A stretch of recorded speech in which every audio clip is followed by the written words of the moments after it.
Welcome back to another episode of The Road Chose Me. My name's Dan Grech, and on today's episode, the build of my Overland Jeep Gladiator is almost finished, and I'm actually hitting the road here in Australia.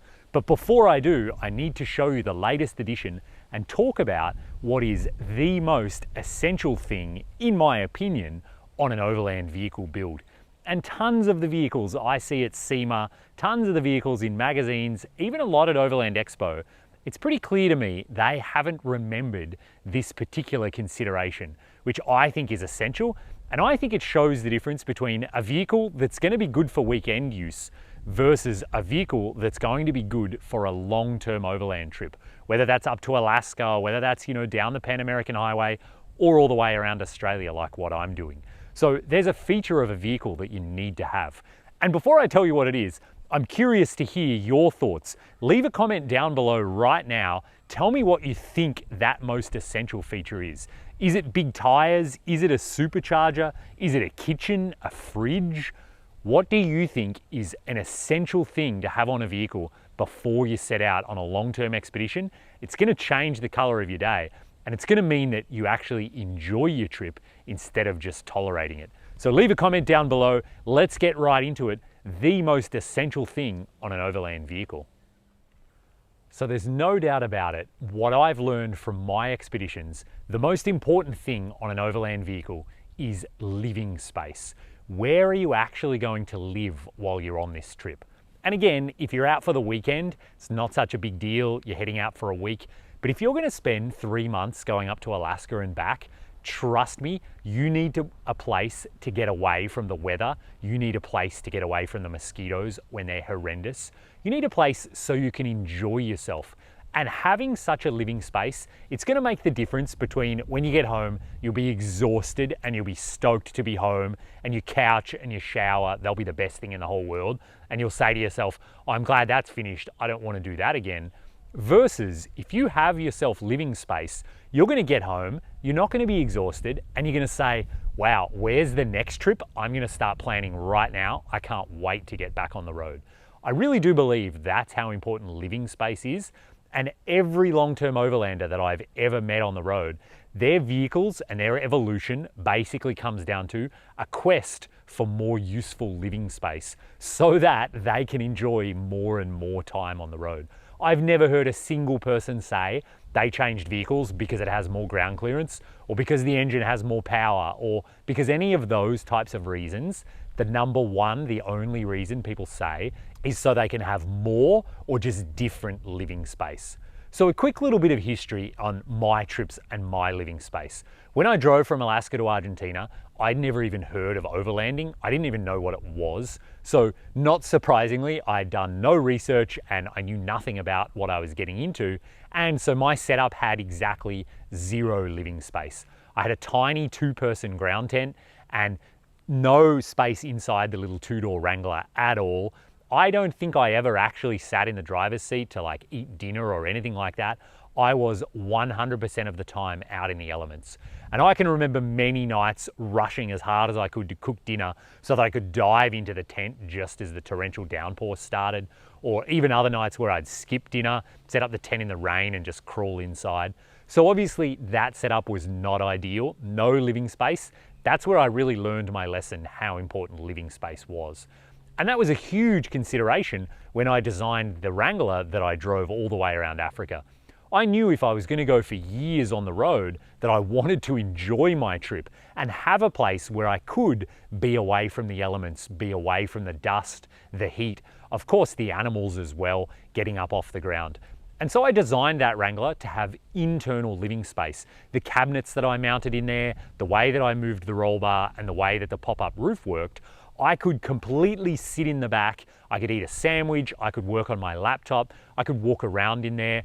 And there were probably 2 or 3 nights a month where I did exactly that in Africa, either because it was pouring rain or because the mosquitoes were horrendous, or to be honest, just because I was exhausted and I wanted to escape the world. And don't get me wrong, Africans were super friendly and I really enjoyed my time there and the way people treated me.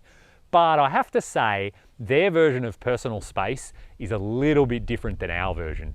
And so here's what it looked like when I camped in a village. These people stood staring like that from the minute I arrived until the minute I left. And it was often like that, even when I was out wild camping. These photos are from the Congo. These people, I could not satisfy their curiosity. They just wanted to stare at me.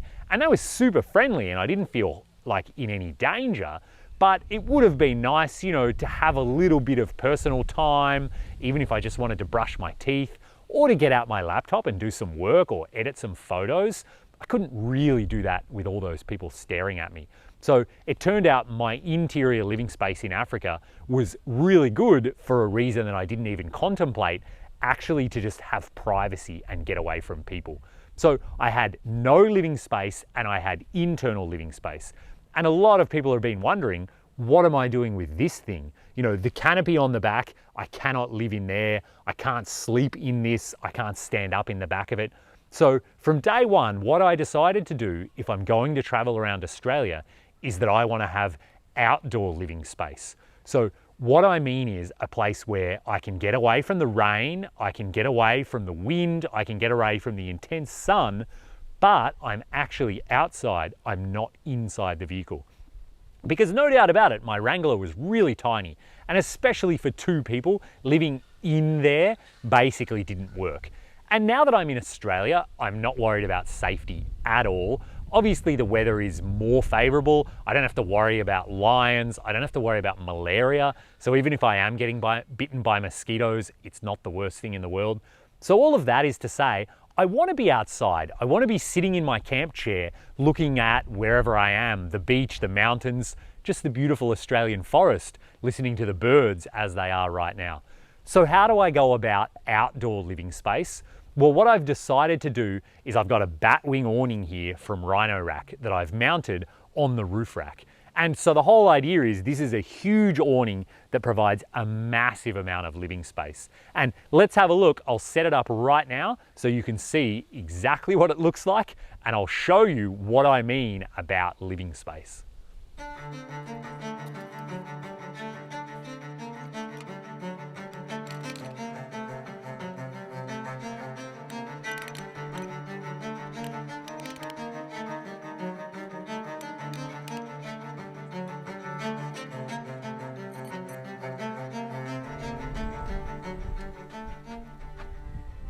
So there you go. You can see how enormous the living space is that I have now.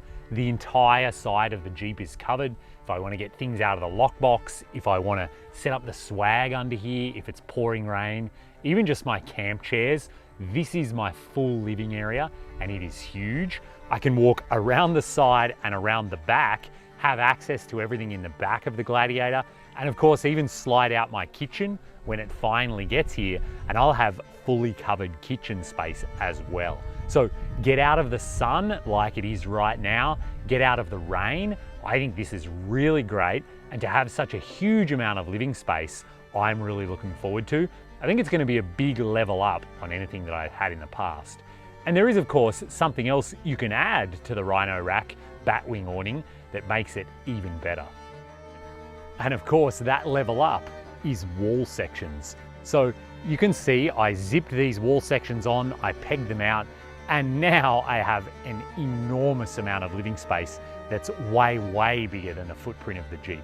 And so for me, if the rain's coming in sideways, if I'm gonna stay somewhere for a couple of nights, I'm gonna set it up exactly like this, put the swag in under here, so now I have a dry sleeping area, put my camp chairs under here, I'll have the kitchen out so I can cook food. I could be editing photos, I could be reading a book, even though it's pouring rain or it's super hot and sunny or whatever.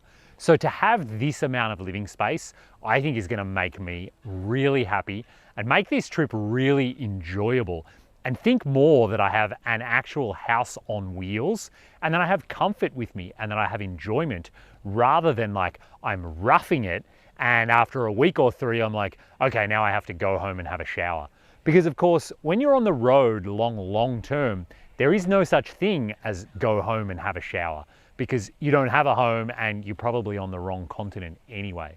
So when you're designing your overland vehicle, have a good long think about living space. Where are you going to hang out when the weather is really bad, when the mosquitoes are really bad, or when you just want some personal space and you want to be able to escape the world for a night or an afternoon and then face the world again the next day? Because the living space that you design will impact your trip more than anything else. I guarantee you that. So this is the Rhino Rack Batwing awning. I'm pretty excited about it. I think it's going to be a big level up compared to my previous vehicles.